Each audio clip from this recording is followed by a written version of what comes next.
పూర్వం ఒక ఆయన లీవ్ లెటర్ రాశాడు. నేను విశాఖపట్నంలో పనిచేసాడు. ఇప్పుడు as I'm suffering from fever you may be granted 2 days leave అని రాశాడు. అంటే ఆయన ఉద్దేశం ఏంటంటే as I'm suffering from fever you may kindly grant me 2 days leave అని రాద్దామని.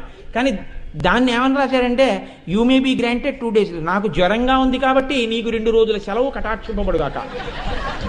అంటే రాయడంలో ఏమైపోతుందంటే దాని ఎందుకు సరి అయినటువంటి అర్థం తెలియకపోతే ఆ వాక్యాల కూర్పు అలా వస్తుంది.